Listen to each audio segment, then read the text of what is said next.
morning. We didn't see death, so that's a great thing. And we're all headed to where? To Zion. All right.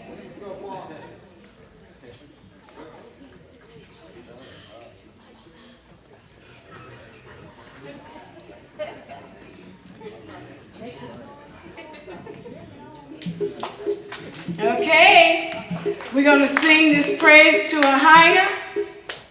Choir, you ready? All right,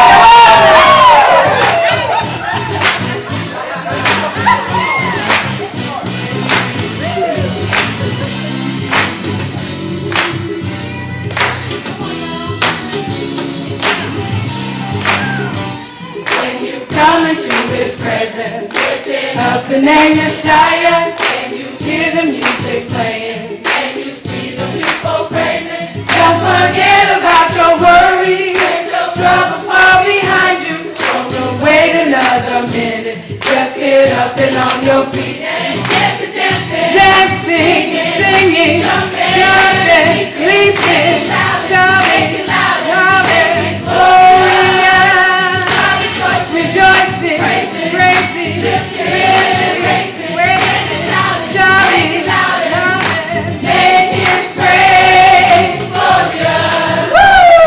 Come on, y'all. All right, choir. Let's take it to another level. Y'all ready? When you come into His presence, lifting up the name of Yeshua, and you hear the music playing, and you see the people praising, just forget about your worries. Forget about your worries. Let them fall behind you. Let's go. Just get up and on your feet and get to dancing, dancing, singing, jumping, leaping, shouting, louder, glorious, rejoicing, praising, lifting, praising, shouting, louder, make His praise, get to dancing, jumping, singing, jumping, leaping, shouting, louder, glorious, rejoicing, praising, lifting, shouting, make His praise glorious.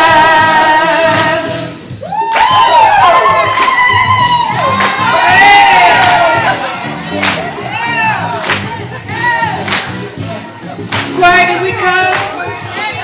Did we come to praise Him this time? Were you created? Come on now, let's sing. I was created to make His praise glorious. Yes,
Yes, it was. Creator, yeah. Yes, it was. Yes, it was.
All right, folks, we're going to go get started on the lesson here.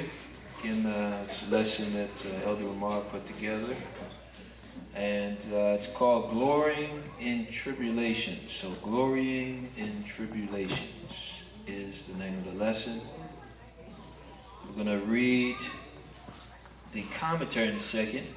But it's a timely lesson because right now in society,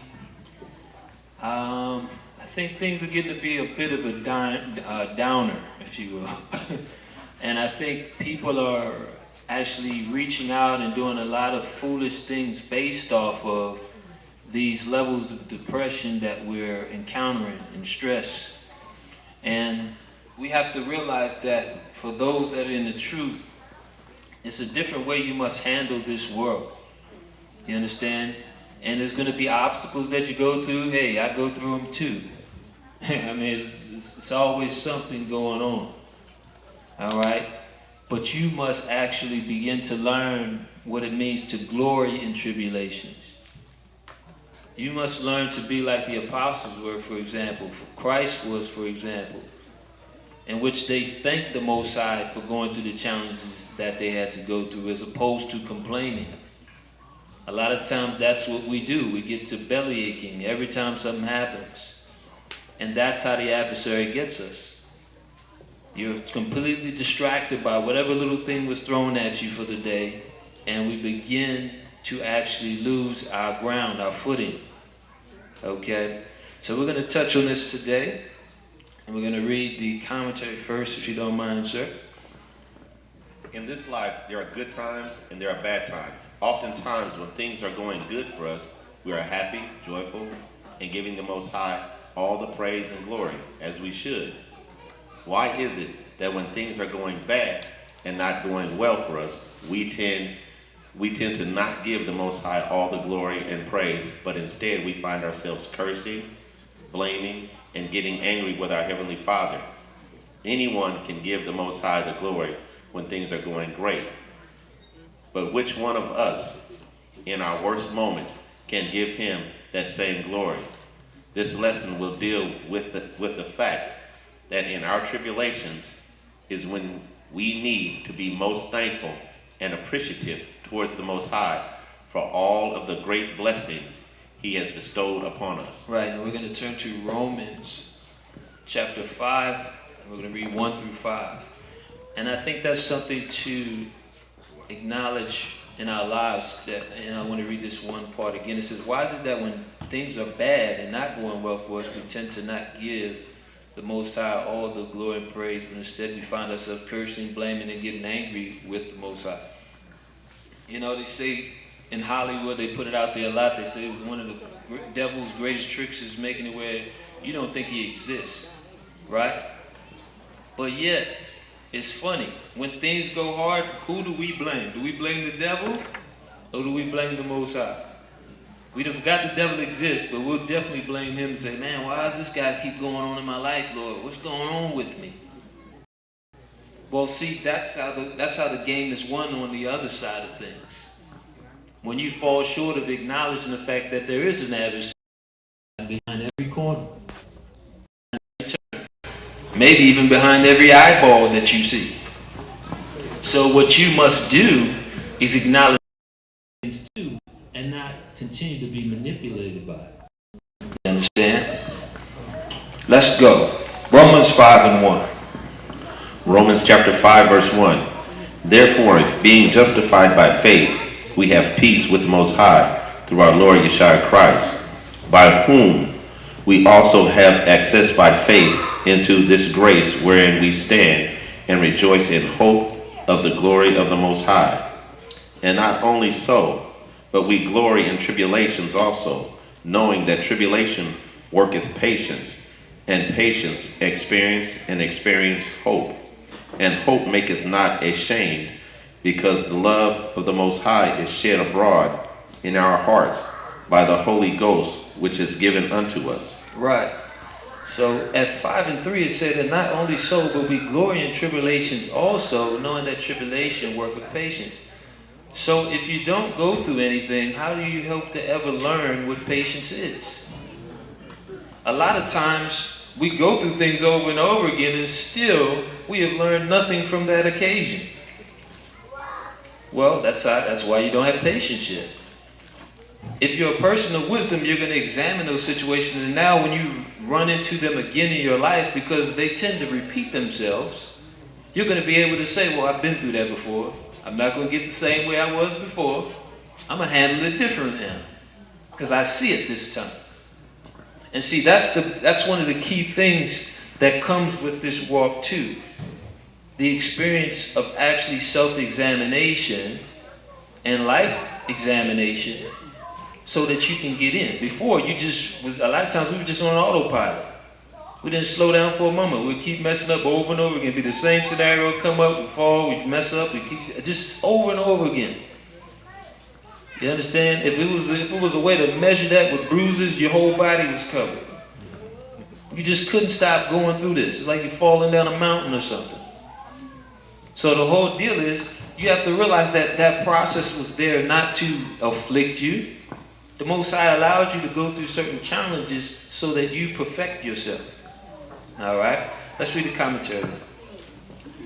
There's so much to be thankful for, and several reasons to give the Father the glory because of our tribulations. If we never experienced any tribulations whatsoever, then how would we be prepared for the future trials that lie ahead? Look how these tribulations allow us to better develop our patience, experience, hope, and the attributes of the fruit of the Spirit. Going through trouble also allows us to remain humble. Right. Because sometimes we believe because we're in the truth, there shouldn't be any problems we encounter. No. You're still in this world. You still have things to learn. Just because you've read the Bible before, as most claim, even though most of them only read about half of it, is that. Just because you read the entire thing, does not mean you're not going to go through challenges. Here it is, the prophets, when you actually read the Bible, they went through all kinds of stuff. I bring it out quite a few times out of the Bible. Jeremiah was thrown in a pit of muck just because he was telling the truth on what was going down with our people, and they didn't want to hear it. Didn't do anything wrong for himself, but he still had to go through something, a challenge. Okay? 2 Corinthians 7, 4 through 7. So 2 Corinthians chapter 7, verses 4 through 7.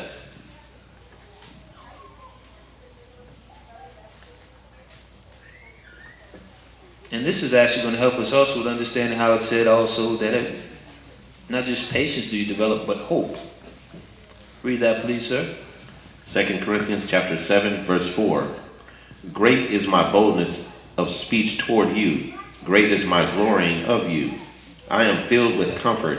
I am exceeding joyful in all our tribulation.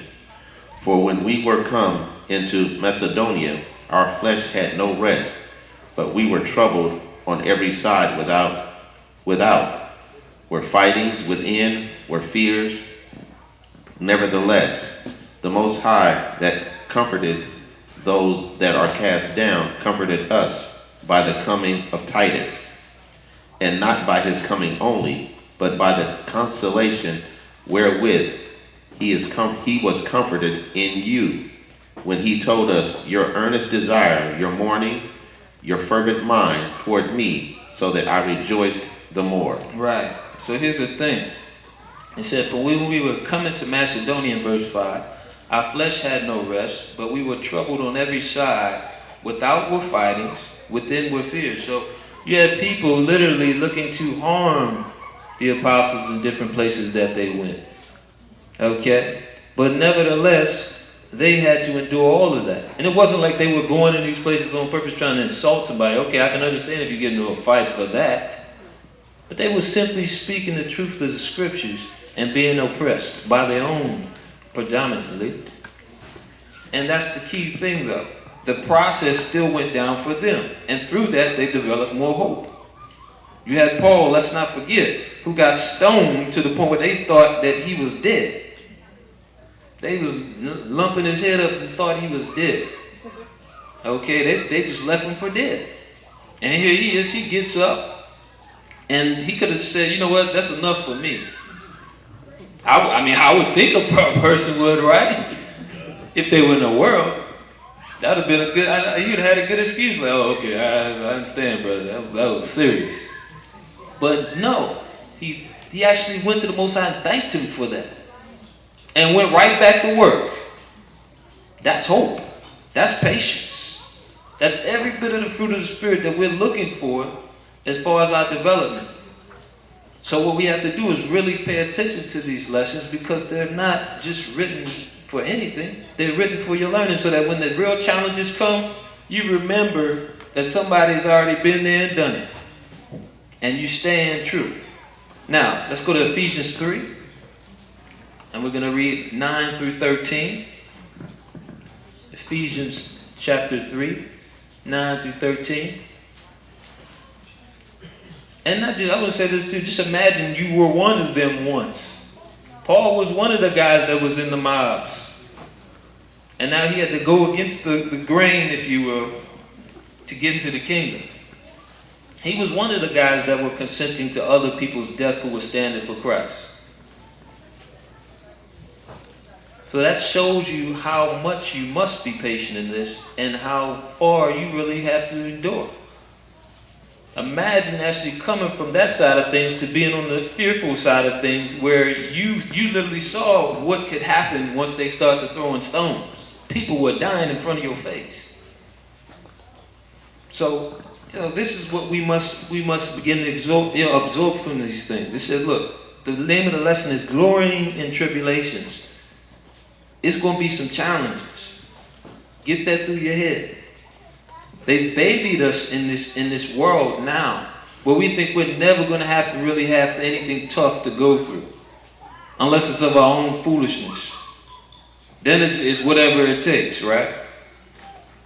So no, when the real stuff hits, when everyone's dealing with truth, and you're sitting here fighting against a system saying what no one else wants to hear, then it'll actually make sense as far as who's the chosen, who's really about glorying in tribulation. But we're approaching that, so we have to prepare. We're getting there. All right, let's go to Ephesians 3. Let's read that, please. Ephesians chapter 3, verse 9.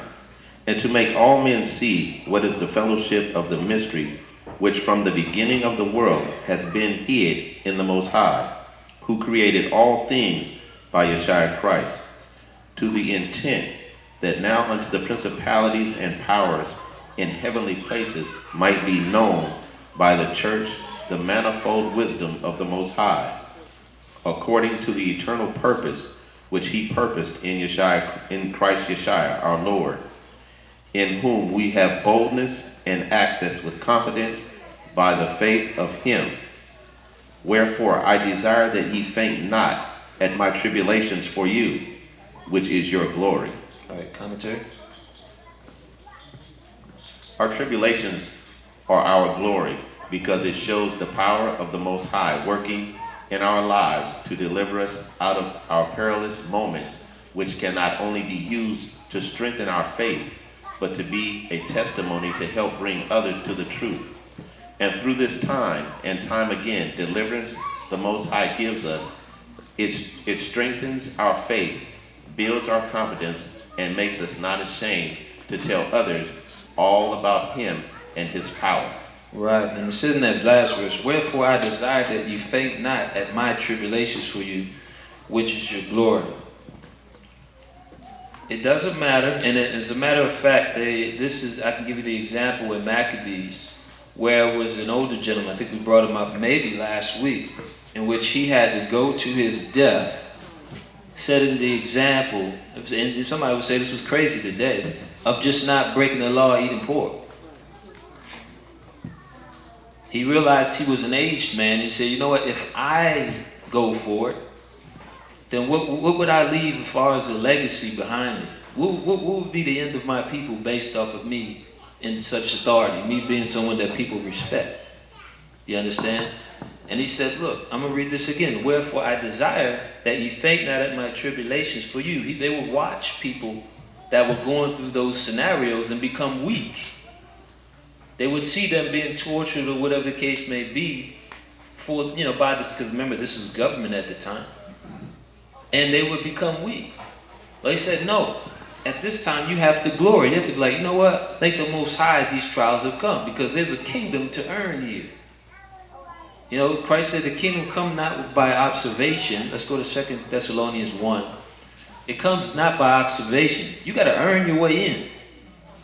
And that should be common sense. We get into a lot of conversations about going to this country or that, and how you have to, the paperwork and everything involved. If countries don't let you in, how hard do you think it's going to be to get into the kingdom of heaven?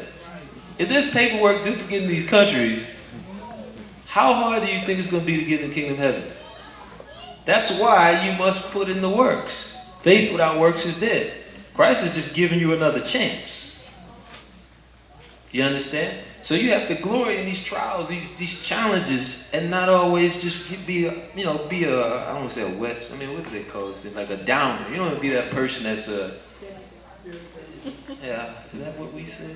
I never heard that. Debbie Downer, they said. I remember wet blanket or something. Okay, there you go. That'll work for me. All right.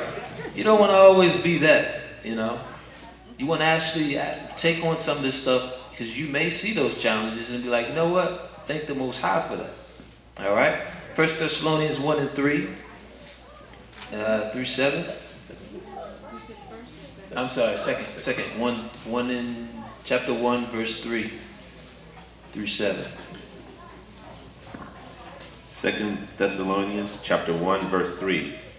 We are bound to thank the Most High always for you, brethren, as it is meet, because that your faith groweth exceedingly, and the charity of every one of you all toward each other aboundeth, so that we ourselves glory in you in the churches of the Most High, for your patience and faith in all your persecutions and tribulations that ye endure, which is a manifest token of the righteous judgment of the Most High, that ye may be counted worthy of the kingdom of the Most High, for which ye also suffer, seeing it is a righteous thing which the Most High to recompense tribulation to them that trouble you,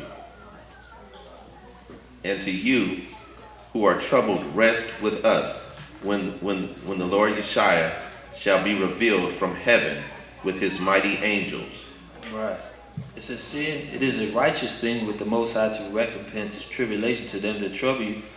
That's another thing. We got to remember, scriptures, everybody knows this particular scripture, vengeance of the Lord, but they forget it when they're going through something. All of a sudden now you want to become vindictive and say, you know, I'm going to do just as much as they did to me to somebody else. But that's how the world thinks. The world is impatient.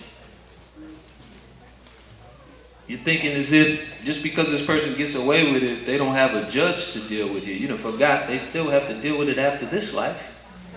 Why worry about it? All right? Let's read that commentary. There's not too many people who have lived that has gone through the level of persecution that Paul went through in this walk. So who better to give us insight on how we are to look at our persecutions? Oftentimes, Paul, not only going through his own trials, would look to others that were in the walk who had similar trials and would be extremely happy that they were able to endure all of the trouble that they went through. And not just being happy for their endurance, but what it means when a person is going through so much hardship following Christ, that we are being counted worthy of the kingdom. If that's not something to give glory about, then what is? All right. And here's the thing. We're going to go into an example. I can't emphasize enough. If you actually look at the stuff Paul went through, he was even robbed several times while going to do the work. Robbed several times. And here it is, we get bent out of shape just with my relative didn't want to listen to. I'm being persecuted. Really? He was robbed several times, beaten, to the point where they thought he was dead, imprisoned. You haven't done anything yet. You only think that you have. Because again, here, we've been babied. Every little challenge you go through here, we think it's the worst thing in the world. But wait till you get to the real world. We've been babied here. Even just your system itself here. It's countries out there where they have nothing in place for the people at all. There's no I can do without my husband here because I got a system to call up. It don't work like that in other countries. You got to be tight as a family. I mean, I remember being in one country where the only thing they were giving the people was some tough bread. Okay, it was some flat bread. It was tough as plastic. And they were giving, it's funny, here's the funny thing, they were actually giving the right thing when they gave them brown sugar, but the people were so programmed for what's going on in the States that they were mad at that. No, man, where's the white sugar at? They actually did that part right. But the point is, that was it. That was the system. It wasn't a thing where you just go ahead and rely and put in for this or that and you're going to be taken care of. No, if you were broke, you were on the bottom, period. That was it. Okay? So we have to really think about that. We're not called to do much here. The challenges haven't even begun yet. All right? Acts the 16th chapter. We're going to go to an example here.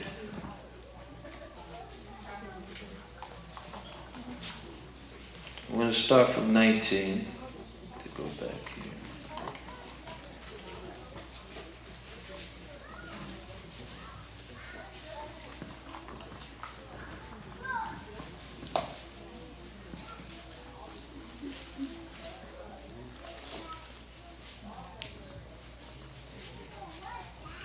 Okay, gotcha. Acts chapter 16, verse 19.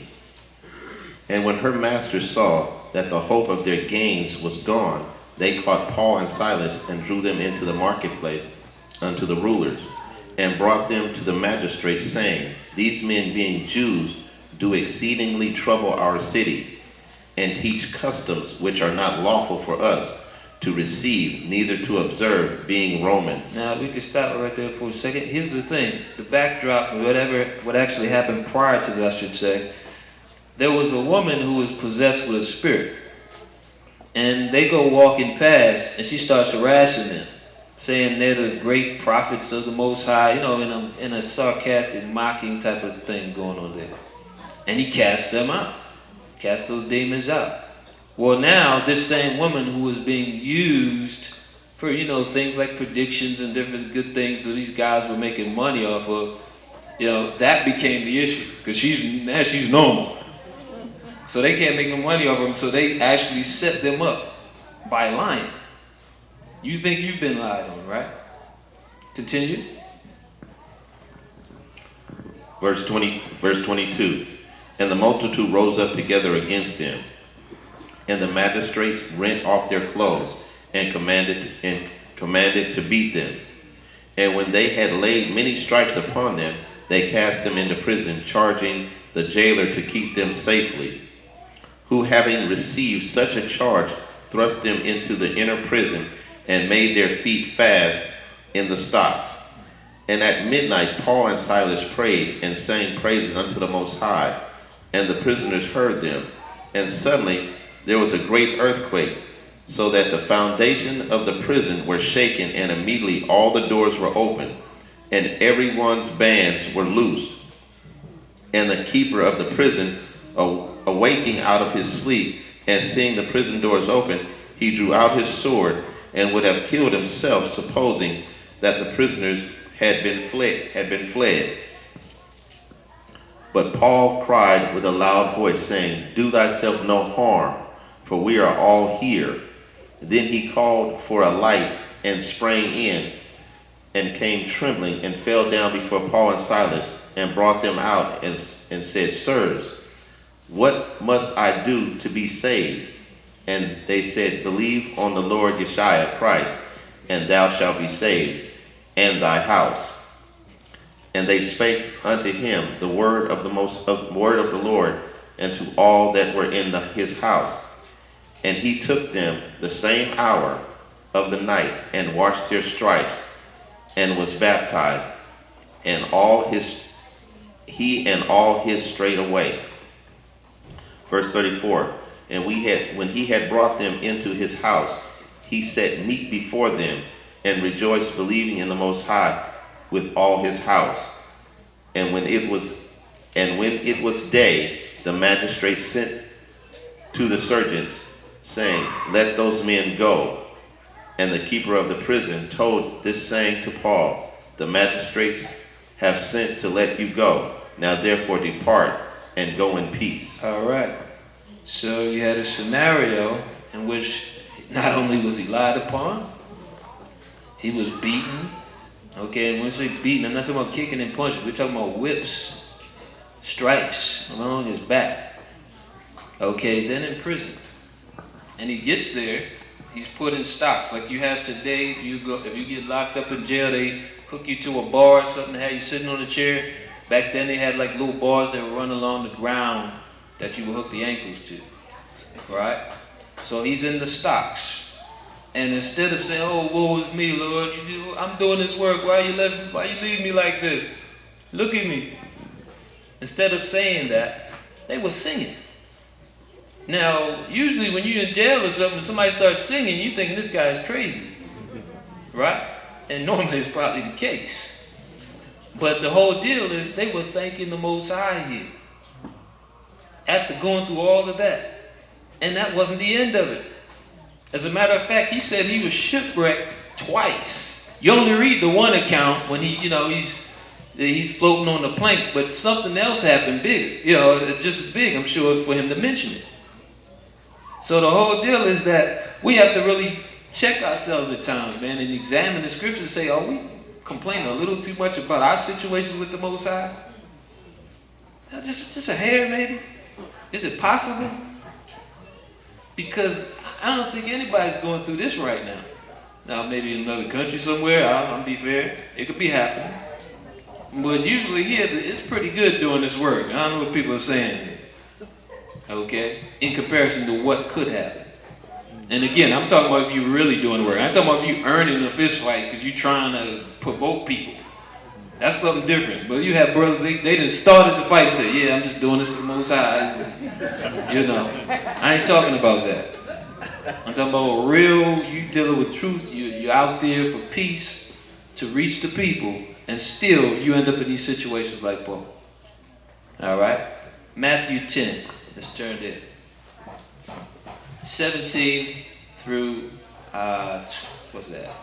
20.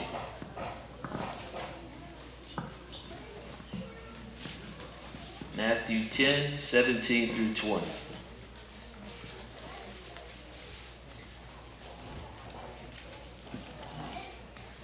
Read that, please. Matthew chapter 10, verse 17. But beware of men, for they will deliver you up to the councils, and they will scourge you in their synagogues. And ye shall be brought before governors and kings for my sake, for a testimony against them and the Gentiles. But when they deliver you up, take no thought how or what ye shall speak, for it shall be given you in that same hour what ye shall speak. For it is not ye that speak, but the Spirit of your Father which speaketh in you. Right. So you're going to go through it. Christ didn't say maybe. This is red letters. He said, deliver you up to councils, and they will scourge you in the synagogues. This will happen when you're dealing with this truth, and we're going to go to Matthew 24:9. It's only a matter of time before you start getting persecuted to some degree, whether it's just simple as being lied on, because you're standing for truth. You understand? The majority of this world is fascinated by the confusion of it, and they're going to stay to it. But if you're called to this truth, you must now walk differently. Okay? You must now think differently, because that's going to mean that you walk differently. And you'll find that by doing so, you will become, a threat to what's behind the scenes. We're too busy looking at people. There's spirits everywhere. Okay? They have a problem with you. They have a problem with you waking up. But nonetheless, you must. Because your kingdom is not of this world. It's not what's going on right now, this rickety looking thing. They look like it's hanging together by a single thread. If anybody accidentally pull that thing, the whole thing collapses. This is not the kingdom. All right? Let's go to 24:9. Read that, please. Matthew chapter 24, verse 9. Then shall they deliver you up to be afflicted, and shall kill you, and ye shall be hated of all nations for my name's sake. Right. And that shouldn't be hard to believe either. If you understand who the children of Israel are, it shouldn't be hard to believe that they will be hated of all nations. Isn't it going on right now? I can go, I'm telling you this from experience. I could go into the Middle East right now, and it's going to be somewhere somebody's going to have the opinion the same as in Babylon, using the same derogatory terms for us. Now, I'm not saying everybody like that, but I'm making the point that this is pretty much standard for us. Wherever we go on this earth, it's going to be that. So you can't be shocked by this statement. He said, ye shall be hated of all nations for my name's sake. Before it's said and done, because remember, in context, they were asking him what would happen. When would be the sign of his coming? Before it's said and done, this is what's going to go down in the earth. So either we learn to love each other and walk right, or this will be our lot. It's going to be a lot of confusion. All right? Let's read that commentary, please. Paul and Silas, who were teaching the gospel and not harming anybody, were beat with many lashes and then thrown in prison. After this affliction, we see them singing praises and praying to the Most High, giving him all the glory in their tribulation. How many times do we find ourselves in bad situations or hard times with matters far less worse than this, and we operate far less worse, and we operate in the spirit of bitterness, anger, and sorrow, maybe even cursing of the Most High and allowing us to fall into the hands of the enemy for trying to live a righteous life. Right, and that's something I want to make a point of too. A lot of people have blamed the Most High for the hardships that we went through in the past, for the inordinate things we went through in the past, when here it is, the Most High never said any of that was good. He put out specific laws and said, if you don't keep these, this is what's going to happen to you. He didn't say he would do it. We're doing it to ourselves. The children that are destroyed from one generation to the next are not because the Most High is doing it. We're doing it. So the whole thing is, we have to realize this concept here. We'll sit here and blame him. That we'll be praying in our room when this bad stuff is happening because nobody ever told us, guess what? You know why this is really happening? Because each and every, our communities, I don't care which one you go to, we're dealing with the ways of Satan. We're not following the Most High's commandments, so the curse is being passed from one generation to the next. We can't blame him for that. All we can do now that we're old enough to understand is don't be that old person that was affected by that. Be different now and teach differently so that the next generation amongst what you're doing will be fine. And the funny thing is, by doing so, you also affect those who aren't even in the truth to change. All right? Let's continue. Now, of course, we're going to go into a couple. I forgot to mention these sources. We're going to go also to the book of Jasher here, and the annotated Apocrypha, which is has that 70 extra scriptures that Ezra was lacking. That was only for those that were wise, that you can read about in Second Ezra of the regular Apocrypha. We're going to read a passage from that. And that's all we really need extra. So, book of Jasher, we're going to be chapter 76, and we're going to be verse 16 through 23. Chapter 76, 16 through 23, give them a second. And then also chapter 77, so right next door, 26 through 36. All right.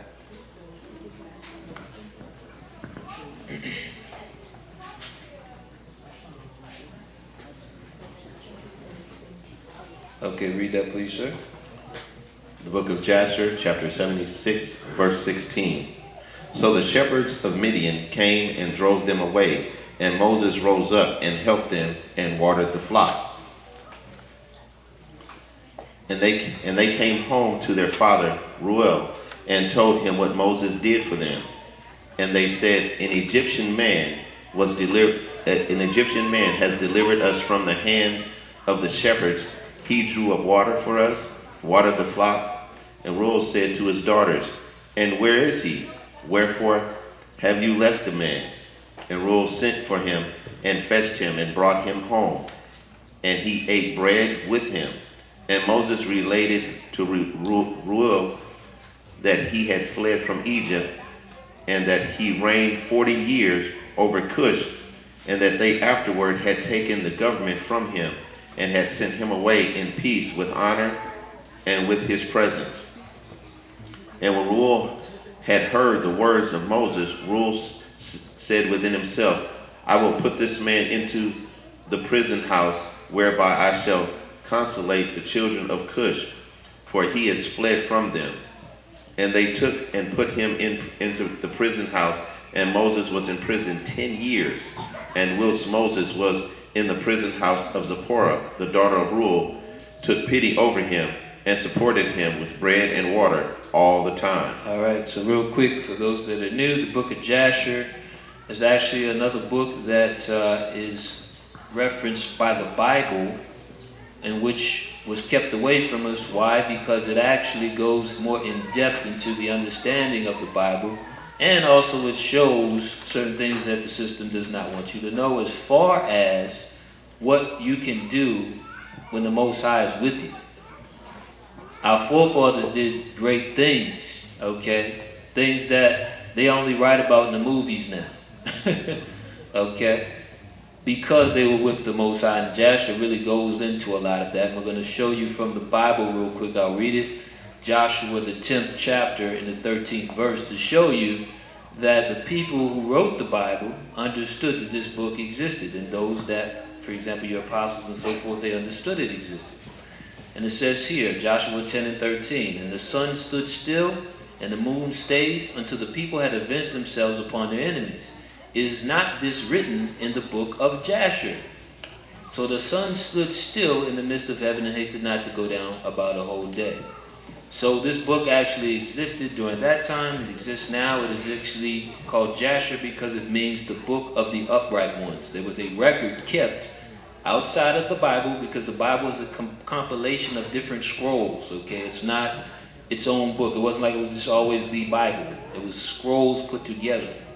Okay, so that's why we're reading from that for those that may be new, so they can understand where we are. You probably was reading through your Bible. Where is that at? You know, I don't see that. But that's why. All right, chapter 77, verse 26. The book of Jasher, chapter 77, verse 26. And Moses, the son of Amram, was still confined in the dungeon in those days, in the house of Reuel, the Midianite. And Zipporah, the daughter of Reuel, did support him with food secretly day by day. And Moses was confined in the dungeon in the house of Reuel for 10 years. And at the end of 10 years, which was the first year of the reign of Pharaoh over Egypt, in the place of his father, Zipporah said to her father Reuel, no person inquires or seeks after the Hebrew man, whom thou didst bind in prison now 10 years. Now therefore, if it seem good in thy sight, let us send and see whether he is living or dead. But her father knew not that she had supported him. And Reuel, her father, answered and said to her, has ever such a thing happened, that a man should but shut up in prison without food for 10 years, and that he should live? And Zipporah answered her father, saying, surely thou hast heard that the Most High of the Hebrews is great and awful, and does wonders for them at all times. All right, so we'll leave it at that. But the point here is, it's funny because this is how it is. When you have faith in the Most High and you're doing His will, the Most High will make you be favored by, the most random of situations. Here it is, he was in there for 10 years. Now mind you, this also shows you something else and understanding he had, because you think he couldn't have gotten out? Of course he could have. You think he couldn't have escaped? Of course. But there was a purpose for everything under heaven. There was a reason why he was there. And if you continue with that, we're not going to go into that part of the story. You'll find that he also found a certain staff that was there from the beginning of creation. You can read that on your own time. Okay? There was a purpose behind that journey. A lot of times we get mad at the journey we got to go through, not realizing there may be a purpose there. Okay? Let's continue. Let's go to Daniel 3 and 8.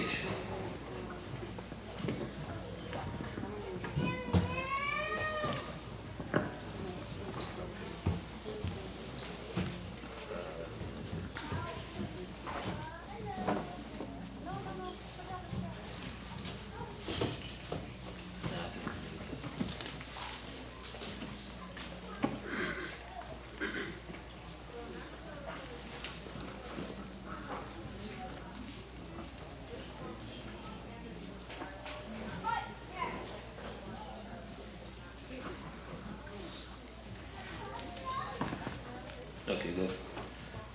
Daniel chapter 3, verse 8. Wherefore at that time certain Chaldeans came near and accused the Jews. They spake and said to the king Nebuchadnezzar, O king, live forever. Thou, O king, hast made a decree that every man that shall hear the sound of the cornet, flute, harp, sackbut, psaltery, and the dulcimer, and all kinds of music shall fall down and worship the golden image. And whoso falleth not down and worshipeth, that he should be cast into the midst of a burning fiery furnace. There are certain Jews whom thou hast set over the affairs of the province of Babylon. Shadrach, Meshach, and Abednego, these men, O king, have not regarded thee. They serve not thy gods, nor worship the golden image which thou hast set up. And this is another part of glorying, man. We should be proud of this. And you got to realize, through every society that popped up, there was always some of our people like, nope, I'm not down with that. I ain't doing it. You know that same hard-headed spirit we talk about all the time? They were actually using it for righteousness. That same spirit, the other nations look at us like, why are these people so hard-headed? Because it was given to us so that we could do this work. So that we could stand for the Most High. That's how we were supposed to be using that, not to go against each other and bump heads all the time. So it's another situation which is, and matter of fact, you read this in Maccabees too. It was several situations like, man, these Jews, man, they never want to be down with what we're doing. I'm saying, we're giving them all this good stuff. We're going to give them some gold and everything. They still don't want to bow down. It's a nice statue I built here. This happened all the time for us. But now it's so easy to get us to bend to whatever's going on. It's a shame. But I'm going to tell you something good too. Even in this, if you're paying attention, it was a remnant. That's what you're called to. A lot of people, when that chip really rolls out, they're going to be down just because they can't go to Walmart no more. It will be that simple. I can't get Pampers at Walmart. Chip me, give me 2 of them. We're laughing, but that's good. I'm just telling you. It's going to happen. So someone has to stand, and we're reading that now. Someone who actually is going to glory in that tribulation. Let's read it. Verse 13. Then Nebuchadnezzar, in his rage and fury, commanded to bring Shadrach, Meshach, and Abednego. Then they brought these men before the king. Nebuchadnezzar spake and said unto them, Is it true, O Shadrach, Meshach, and Abednego? Do not ye serve my gods, nor worship the golden image which I have set up? Now if ye be ready, that at what time ye hear the sound of the cornet, flute, harp, sackbut, psaltery, or dulcimer, and all the kinds of music, ye fall down and worship the image which I have made. Well, but if ye worship not, ye shall be cast in the same hour into the midst of a burning fiery furnace. And who is that God that shall deliver you out of my hands? Shadrach, Meshach, and Abednego answered and said, O King Nebuchadnezzar, we are not careful to answer thee in this matter. If it be so, our God whom we serve is able to deliver us from the burning fiery furnace, and he will deliver us out of thine hand, O king. But if not, be it known unto thee, O king, that we will not serve thy gods, nor worship the golden image which thou hast set up. Then was Nebuchadnezzar full of fury, and the form of his visage was changed against Shadrach, Meshach, and Abednego. Therefore he spake and commanded that they should heat the furnace 7 times more than it was wont to be heated.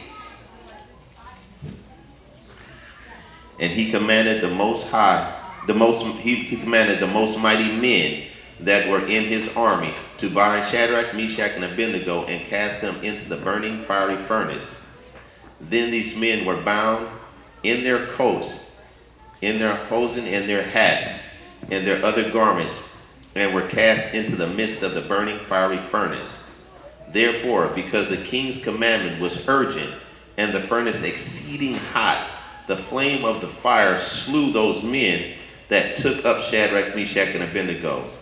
And these 3, Shadrach, Meshach, and Abednego, fell down, bound into the midst of the burning fiery furnace. So we're going to stop there for a second, go to the annotated here. We're going to still hold it there, but there's additional scriptures within the annotated. And it says here, and they walked in the midst of the fire, praising the Most High, and blessing the Most High. Then Azariah stood up and prayed on this manner, and opened his mouth in the midst of the fire, saying, Blessed art thou, O Most High of my fathers, thy name is worthy to be praised and glorified forevermore. For thou art righteous in all the things that thou hast done to us. Yea, true are all thy works, thy ways are right, and all thy judgments true. Now mind you, they're being maintained in the middle of some flame here, in which other people were killed, just for getting close to it. And again, an example of praising the Most High. Now we're going to go back to Daniel to deal with the 24 again. Verse 24.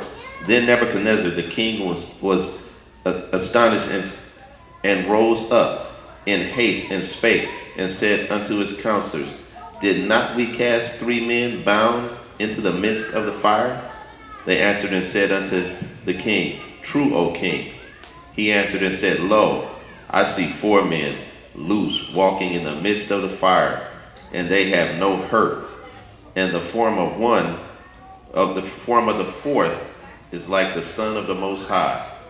Then Nebuchadnezzar came near to the mouth of the burning fiery furnace, and spake, and said, Shadrach, Meshach, Abednego, ye servants of the Most High God, come forth. Now he's being nice. As he should. And come hither. Then Shadrach, Meshach, and Abednego came forth of the midst of the fire. And the princes, governors, and captains, and the king's counselors, being gathered together, saw these men, upon whose bodies the fire had no power, nor was any hair of their head singed, neither were their coats changed, nor the smell of fire had passed on them. Then Nebuchadnezzar spake and said, Blessed be the God of Shadrach, Meshach, and Abednego, who hath sent his angels and delivered his servants that trusted in him, and have changed the king's word and yielded their bodies, that they might not serve nor worship any god except their own. Therefore, go ahead. I'm sorry. So one more. Therefore, I make a decree that every people, nation, and language which speak anything amiss against the Most High of Shadrach, Meshach, and Abednego shall be cut in pieces, and their houses shall be made a dunghill, because there is no other God that can deliver after this sort. And this is why your identity was stripped from you. If you don't know who you are, you don't know what you have. Inheritance, you don't have no idea. You don't know the power that comes with actually being a part of the Most High's children.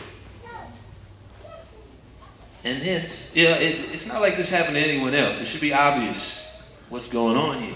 But unfortunately, again, we use our hard heads for the wrong reason. Okay? So here it is. This is government, mind you, again. Okay? This is a government situation. Nebuchadnezzar was over a kingdom. Okay? And now he's reduced to being nice to him now. He just threw him in some fire. Imagine somebody throwing me in fire and I make it out. We ain't going to be friends after that. There's going to be some problems. You understand? But he's sitting here being nice. And he said, look, in order for me to survive what just happened, I'm going to make a law now. Anybody got a problem with these guys, we're going to turn their house into a dunghill here. He was saving himself. That's really what that was. Now I'm friends with you now. All right, let's go to Job 1:6 through 10. But this is a part of glorying in tribulations. They didn't budge for one moment on what they knew. A lot of people probably already did. As soon as they heard that the little probably a whack beat or whatever was playing, they heard that music and they said, you know what? I'm bound. I'm bound. They're killing people. What a mistake. The scriptures tell you have to be afraid of he that will destroy both your body and soul in him. Not just the body. This is a temporary situation that you're a part of, brothers and sisters, in this regular old thing you call earth right now. You're just here for a short space. Who cares about the body? What about that spirit afterwards? So these people, they understood that, men and women. They were hiding in caves and everything to keep their laws at the expense, or should I say, not just a threat, at the promise of being murdered over them. Okay? Which shows you how powerful they really are in the first place. Because why would I go through all those efforts if it was nothing? I'd just let you have your religion like everybody else. All right, go over there with it. All right? 1 and 6. Read that, please, sir. Job chapter 1, verse 6. Now there was a day when the sons of the Most High came to present themselves before the Most High, and Satan came also among them. And the Lord said unto Satan, Whence comest thou? Then Satan answered the Lord and said, From going to and from in the earth, and from walking up and down in it. And the Lord said unto Satan, Hast thou considered my servant Job, that there is none like him in the earth, a perfect and an upright man, one that feareth the Most High, and escheweth evil? Then Satan answered the Lord and said, Doth Job fear the Most High for naught? Hast not thou made a hedge about him, about his house, and about all that he hath on every side? Thou hast blessed the work of his hands, and his substance is increased in the land. But put forth thine hand now, and touch all that he hath, and he will curse thee to thy face. And the Lord said unto Satan, Behold, all that he hath is in thy power. Only upon himself put not forth thine hand. So Satan went forth from the presence of the Most High. And there was a day when his sons and his daughters were eating and drinking wine in their eldest brother's house. And there came a messenger unto Job and said, The oxen were plowing, and the asses feeding beside them. And the Sabians fell upon them and took them away. Yea, they have slain the servants with the edge of the sword, and I only am escaped alone to tell thee. While he was yet speaking, there came also another and said, The fire of the Most High is fallen from heaven, and hath burned up the sheep of the servants, and consumed them, and I only am escaped alone to tell thee. While he was yet speaking, there came another and said, The Chaldeans made out 3 bands, and fell upon the camels, and have carried them away, yea, and slain the servants with the edge of the sword, and I only am escaped alone to tell thee. While he was yet speaking, there came another and said, Thy sons and thy daughters were eating and drinking wine in the eldest brother's house, and behold, there came a great wind from the wilderness, and smote the 4 corners of the house, and it fell upon the young men, and they are dead, and only I am escaped alone to tell thee. Then Job arose and rent his mantle, and shaved his head, and fell down upon the ground and worshipped, and said, Naked came I out of my mother's womb, and naked shall I return thither. The Lord gave, and the Lord hath taken away. Blessed be the name of the Lord. In all this Job sinned not, nor charged God foolishly. Right. So contrary to what we usually do, Job thanked the Most High and respected the fact that, hey, it's his decision ultimately if somebody lives or dies. Imagine going through all that. You thought it was over. And this is what we want people to understand too. It doesn't usually happen just one thing. Oh, you get all caught up because 3 things happen. That's how it works. When Satan's going to come after you, he's going to come after you. So Job was like, okay, tell me the good news now. Like every 5 seconds, somebody's coming through the door telling them about some more death that happened or loss. But nonetheless, he didn't do like we do. You know, that's why the scriptures say it's time for us to put away the weak nature. There has to be that time where you make that turn and be like, look, no longer am I going to sell out. No longer am I going to talk to the Most High as if, you know, for one, we're supposed to be serving him. Whatever we go through is what we go through. Okay? The ultimate, the secret to life is what the scriptures say. Fear the Most High and keep his commandments. That's the whole duty of man. Other than that, you have, what's there to complain about? What's there to complain about? This is short-term stuff here. All right? James 1 and 2. This is short-term. I really want to emphasize that whatever you're going through, remember it's short-term stuff. It's not something that's forever. Okay? James 1 and 2. And we're going to read through 4 first.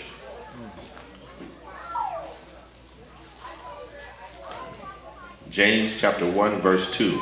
My brethren, count it all joy when ye fall into diverse temptations, knowing this, that the trying of your faith worketh patience. But let patience have her perfect work, that ye may be perfect and entire, wanting nothing. And this is the secret to overcoming any kind of flesh issues you have. Understanding what this says. Really focus on it. It says, count it all joy when you fall into diverse temptation. That means you're going to do that. It's going to happen. So you complain about, you don't know my temptation, this thing I'm going, look. And everybody's going through some type of temptation. But it says, look, knowing this, that the trying of your faith worketh patience. If you learn how to fight against that temptation, you'll learn to become more patient. And ultimately, you'll overcome it. But if you're always complaining and saying, well, look, I just keep falling to this temptation, look, you're never going to make it. It's supposed to be there. There's supposed to be challenges in life. Well, how do you get stronger?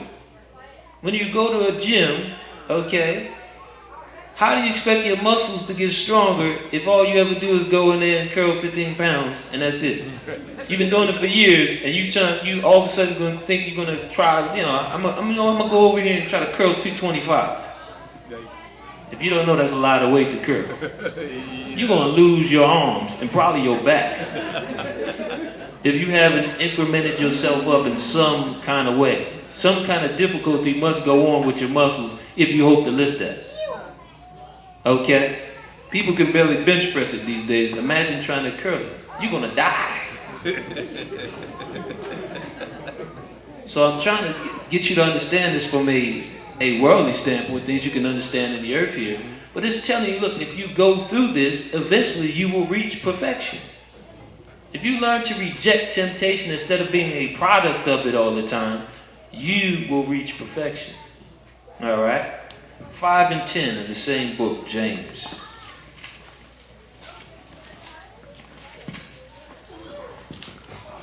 Imagine trying to run a 10K and all you ever been doing is power walking. It's not going to work out too well. Especially if you hope to win. But that's kind of what we think like. We think that we are not to increment ourselves and challenge ourselves. If there's any challenges, it's time to complain. No. All right? Read that, please. James chapter 5 verse 10.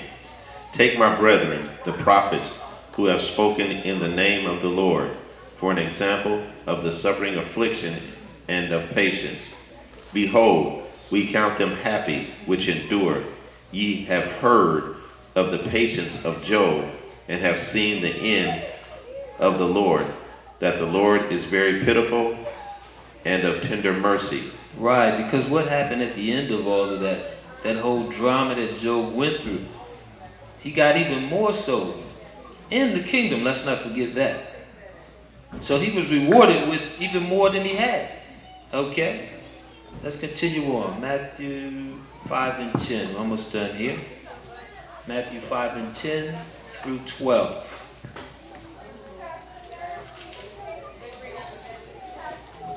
I think another issue is in this world, we're used to getting something for nothing. There's a lot of programs set up where you literally don't have to do much of anything, and you got all kinds of finances going on from nowhere. Or you figure a way to work the system and get something for nothing. You ain't working hard at all. So we've gotten used to it, we've gotten spoiled. Okay? But the kingdom of heaven is not so. If you're a good father, you're going to make your son learn what it is to work hard. Because he's going to need it if he hopes to survive the real world. All right? Read that, please. Matthew chapter 5, verse 10. Blessed are they which are persecuted for righteousness' sake, for theirs is the kingdom of heaven. Blessed are ye when men shall revile you and persecute you, and shall say all manner of evil against you falsely for my name's sake. Rejoice and be exceedingly glad, for great is every reward in heaven. For so persecuted they the prophets which were before you. Right, so great is your reward in heaven. If you go through these things, whatever it is, persecute. And notice though, it says against you falsely. If you're doing right. You understand? I hate to say it, but it's true. You always hear people talking about I'm persecuted when they're actually doing evil. Like, that's not persecution, that's somebody telling the truth to you. Get used to it. And that's the truth in itself. Okay? Let's read the commentary, please. Do we not realize how blessed we are when we are persecuted? There isn't anyone, who will make it to the kingdom that doesn't receive some sort of persecution and on a high level. There are countless stories in the Bible that confirm this, and that we have read several in this lesson today. We must learn to embrace our haters and be joyful that we have the truth and are not living in darkness as those who persecuted us. Rejoice with abundance of happiness, as great rewards in the kingdom awaits us if we finish this race. All right, last scripture, Hebrews 11:36 through 40. Last one, folks.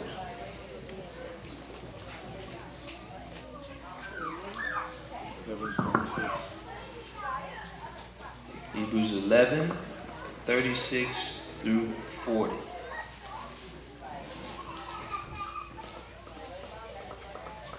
Go ahead. Hebrews chapter 11, verse 36. And others had trial and cruel mockings and scourgings, yea, moreover of bonds and imprisonment. Verse 37. They were stoned, they were sawn asunder, were tempted, were slain with the sword. They wandered about in sheepskins and goatskins, being destitute, afflicted, tormented, of whom the world was not worthy. They wandered in deserts and in mountains and in dens and in caves of the earth. And these all, having obtained a good report through faith, received not the promise.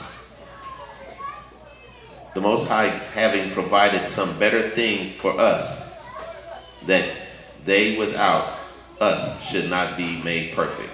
Right, so there has to be this challenge. And I'm looking through some of the stuff, even tempted. A lot of people in this world today are tempted. This is a perverse world. You understand? It's all in the media, temptation. But when you look at the people of the scriptures, can you say that you're going through these types of things? Even this reading, I was just thinking about what Joseph went through. Yeah, this crazy woman just wouldn't go away. I mean, she's thinking of all ways, some kind of way she can bed this dude. Follow him around, you know, he got him locked up in prison. And even when he's in prison, she's still sweating. He's thanking the Most High in the prison. I'm glad you got me away from that crazy lady. And she's married, mind you. Now, today, we would say, oh, there's plenty of temptation, but usually we're partaking in the temptation. We're part of the game. Not in his case. He was trying to get away from her. We're just, let me go ahead and send another message, see what's going on. It's a total difference. So when we look at this stuff, look, sawn asunder, Isaiah was cut in half. Okay? Again, talking to our people. Wandered about in sheepskins and goatskins. While we have all this nice stuff, these guys were dealing with sheepskins and goatskins, hiding in caves at times. How can we really complain about our lives? All to keep the laws, keep the Most High's commandments. Okay? So with that being said, let me read this real quick. It says, many terrible things our ancestors and the prophets went through that will make some of our trials look like child's play. Do we realize how good we have it compared to what they went through? And do we realize that the tribulation to come will be far greater than anything of them that they ever faced? let us recognize these things to get ready and give thanks to the Most High for the confirmation that walking His walk isn't all in vain and that the kingdom of heaven is near. And that's something key. You've been given a lot of grace to get yourself together. Take advantage of that. Do the right things now. Because really, we're like little babies. They showed it that movie. It was like in the movie in The Matrix. We're like little babies that really don't know what's going on. We have no idea what the real world is like. But the Most High is bringing us along slowly for us to develop. Let's thank Him for that. All right? So with that being said, we're going to move on. We'll move to our questions and hand out a couple of envelopes there.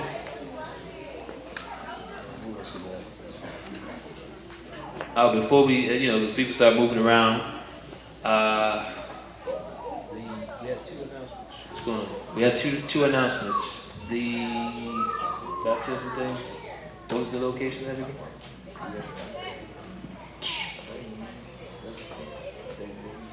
Okay, so we'll probably do about. Yeah, keep rolling. We have questions there. At about 10, we're gonna do the baptisms on the 24th. Right, that's the 24th. For those that have already been through the questions, the classes and the council with the deacon there, and we're going to do that on the 24th. And also, because we didn't have a full day when we went to the archery thing, we're actually going to try to get a couple more hours in on the day after Thanksgiving. All right. So for those that are interested that may have not been in the first one, we're going to write them down on the list. Of course, this was the men's gathering that I'm referring to. The sisters, give you the info on that again, Sister Rita here, and we'll sort that out as well. Questions? I think that was it, right? Okay, so say the name of that baptism. Dockweiler Beach. Dockweiler Beach. So if you need to get that done, it was a little hard this time of year because a lot of places are shutting down for the winter. Not as if it gets that cold in California, but they're doing that. So we did have to do. It's a little bit away, a little bit of time, but nevertheless we're going to do it. You had a question, sir? Okay. One on mine when you finish. Yeah, go ahead. All right. This is Howard Taylor. Can you ask the elder, is the men in the furnace in the book of Daniel, are they the same men he just read out of the annotated Apocrypha? Yes. You're just talking about two different translations. Also, it comes down to they were given names when they were made to serve in Babylon, and they had their own Hebrew names, of course. So you're dealing with that dynamic. Translation. You can find it also in the book of Daniel in your Bible. They were given those names in particular through Babylonian captivity.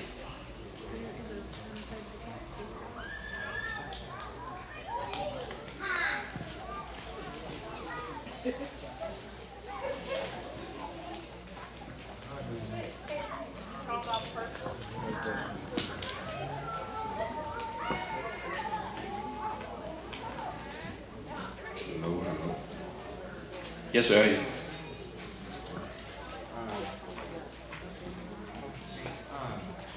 So, basically, you saying this thing is really, I guess you want to say about endurance, correct?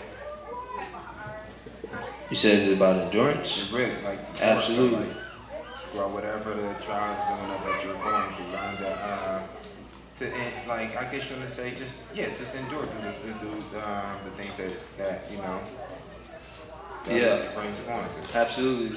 The Bible says the race is not for the swift. A lot of times people have a lot of steam in them when they first start, but they fizzle out fast. The truth has a high turnover rate, folks. Okay? Because once you start to realize you have to endure something, the kingdom just doesn't come next week. You start thinking about your own selfish old ways.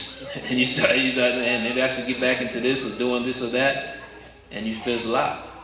So absolutely, it's about endurance. Good question. All right.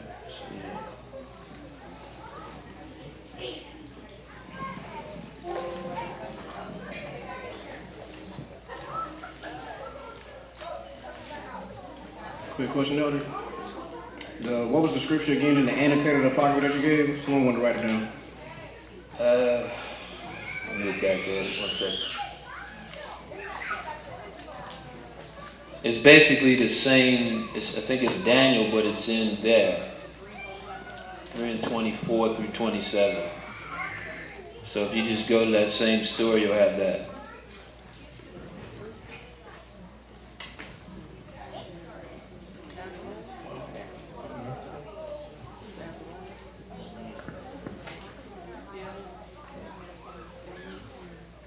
That was it?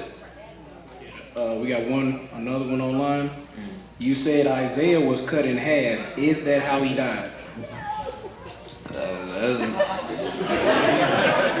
I mean, I was skeptical about that's that. pretty final, you know what I mean?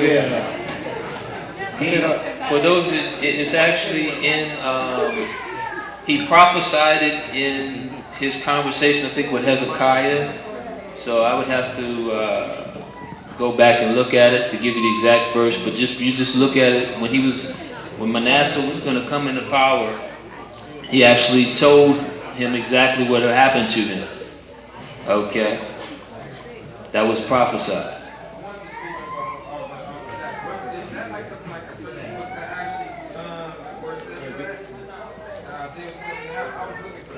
It does say, it says in the Bible itself, but you can, if you go on the Gocc, I think is it the NYC one? They just did a breakdown on the whole proper book for that. The martyrdom of Isaiah, or the century? Yeah, but which page is it on? Is it on A Gathering, or is it on the NYC page? It's on. I think it's on NYC. GOCC Media. So if you look on that page, they'll talk about the reference and everything and break it down so you don't get the wrong book. Okay. But bottom line is, yes, he was cut in half, and actually the Most High put the spirit on him where he was able to actually laugh while being cut in half. So our people were sitting here looking to destroy, once again, those that came for their help. And the Most High had the final laugh even in that situation. Because he didn't feel pain, he actually eventually was laughing at them. All right?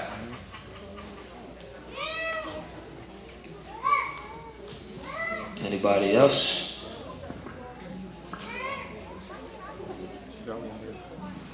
Yeah, she's the sister right there.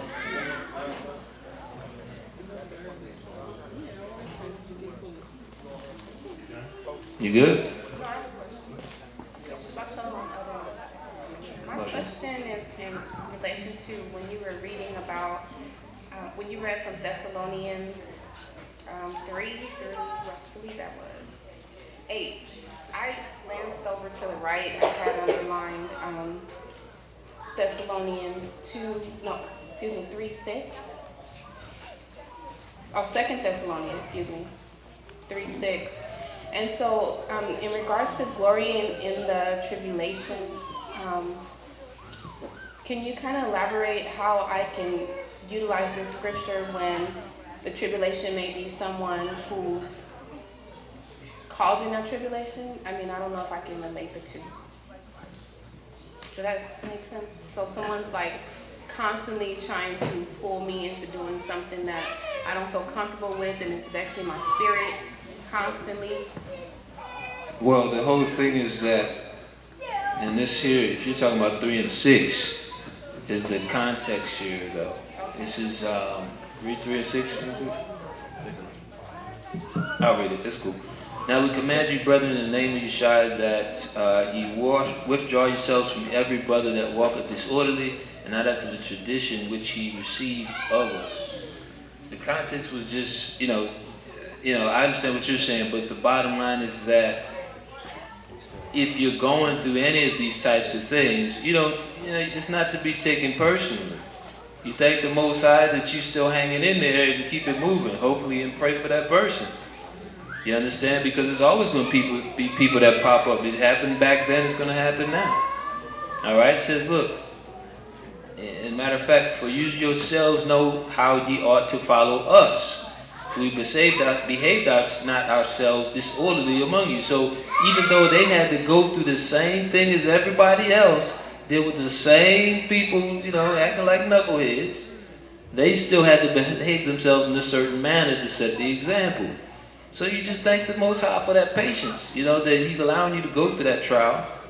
And if they, in this case, what it's talking about is eventually you have to remove them from the church if that's the case. If they, these doctrinal craziness or whatever, and they just keep going through mess, causing confusion.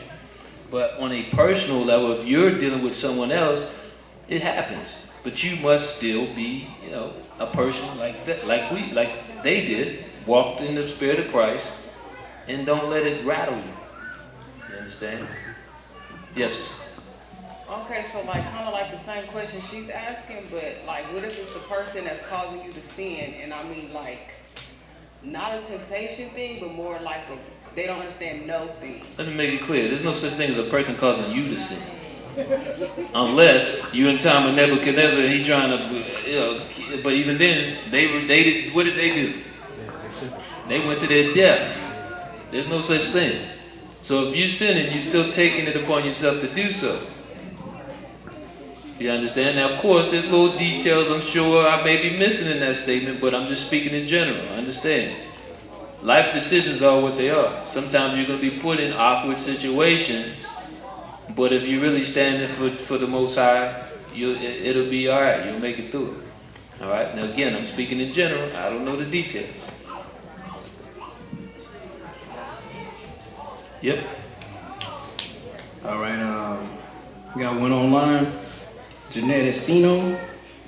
In 1 Maccabees chapter 2, verses 23 through 24, when Mattathias slew a man who was about to sacrifice, was it a righteous act? I didn't get the reference. Yeah. 1 Maccabees what? 1 Maccabees chapter 2, verses 23 and 24. I will read it.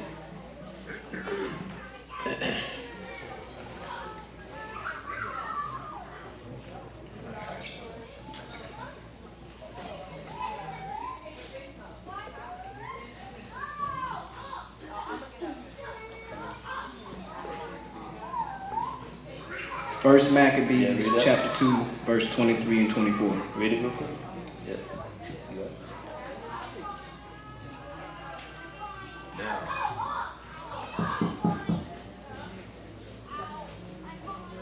Go ahead. Now, when he had left speaking words, there came out of the Jews in the sight of all to sacrifice on the altar, which was at Modin, according to the king's commandment. Which thing, when Mattathias saw, he was inflamed with zeal, and his reins trembled. Neither could he forbear to show his anger according to the judgment, wherefore he ran and slew him upon the altar. Also the king's commissioner, who compelled men to sacrifice, he killed at that time, and the altar he pulled down. You said, was that right?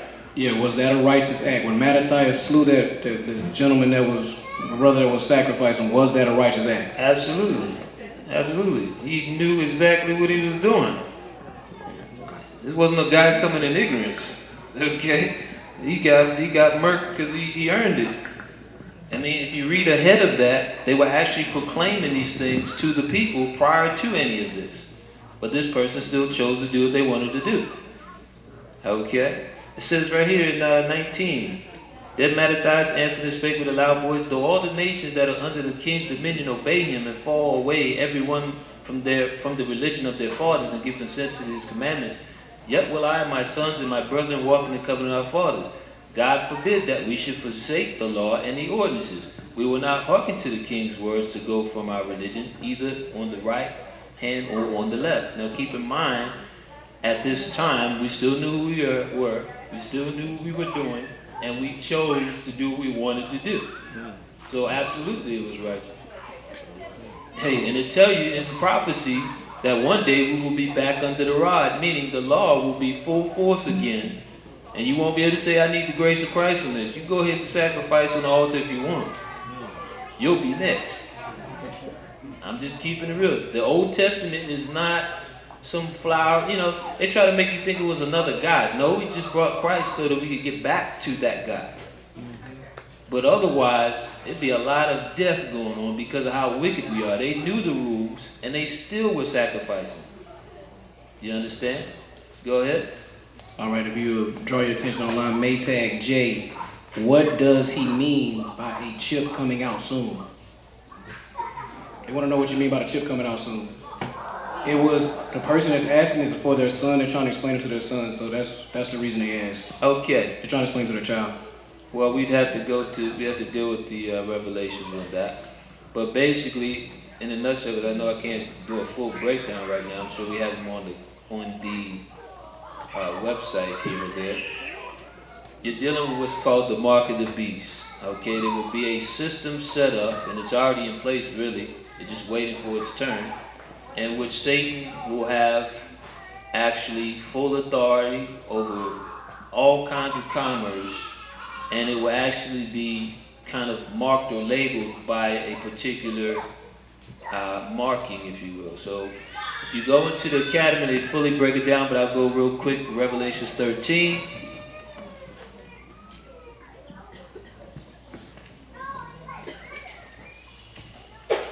Revelation 13, real quick.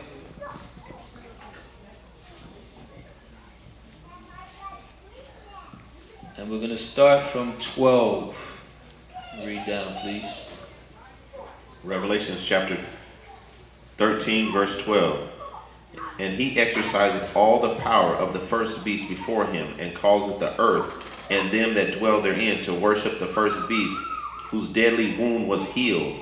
And he doeth great wonders, so that he maketh fire come down from heaven on the earth in the sight of men, and deceiveth them that dwell on the earth by the means of those miracles which he had power to do in the sight of the beast. Right, so just like you see your nuclear weapons and all this stuff, and you know, people are so in fear of those that, you know, control this earth because of their great power. Read. Saying to them that dwell on the earth, that they should make an image to the beast which had the wound by a sword and did live. It says wound by a sword and did live because Rome at one time was wounded. Okay, they had their west wing and their east wing. Their west wing was the religious aspect. The eastern was the military. Okay, that was taken out. Okay, so the whole deal is they saw this beast wounded, Rome, and it was actually restored through what you would call America.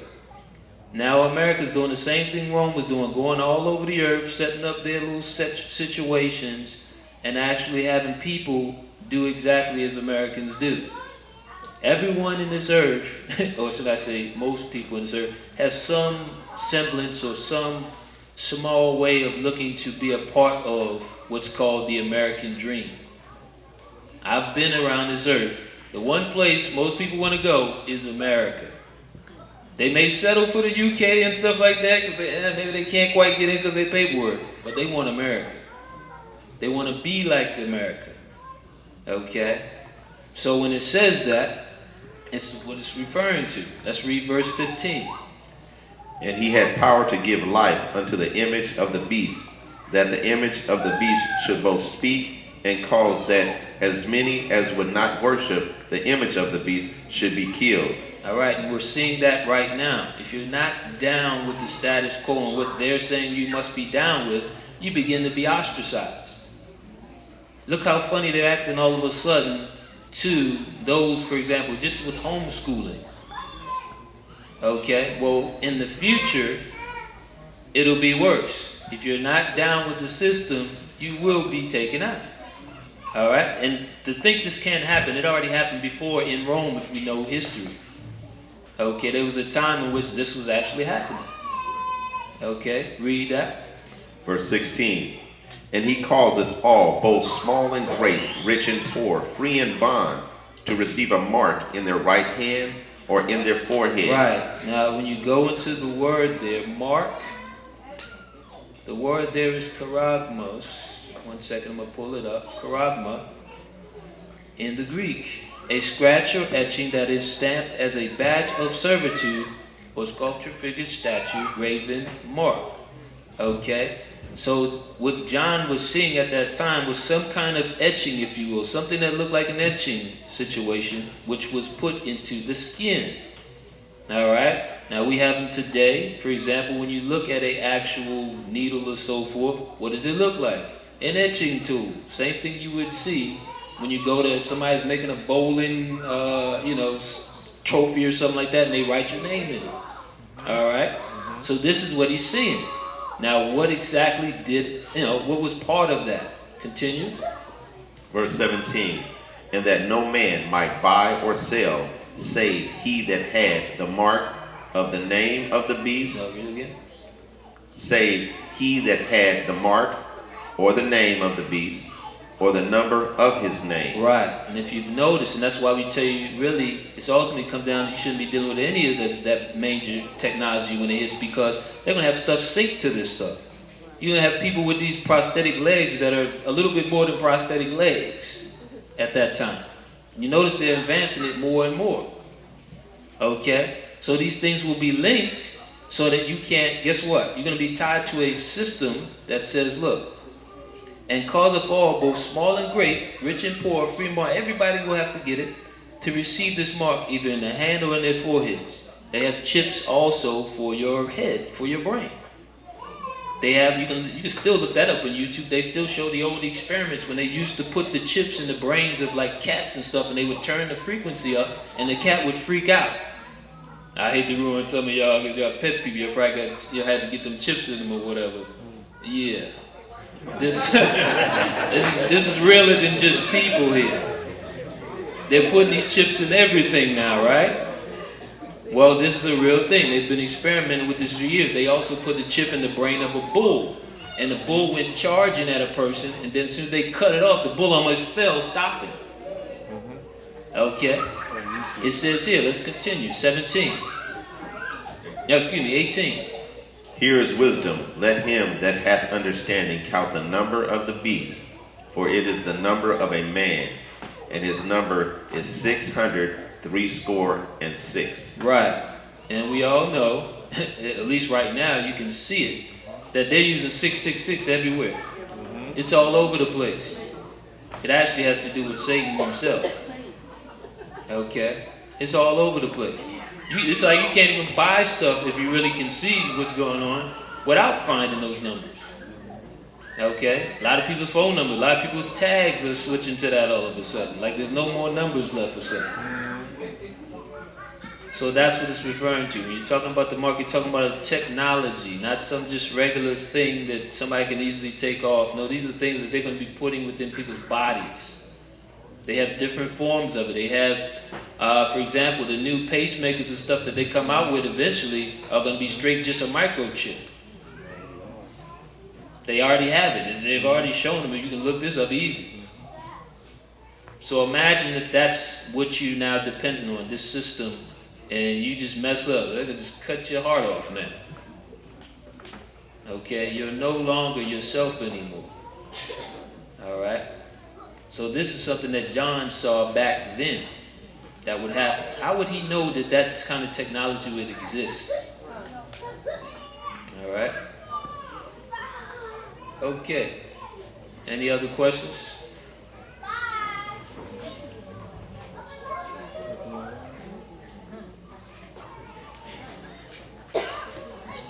Okay. Let's move on though. Let's go to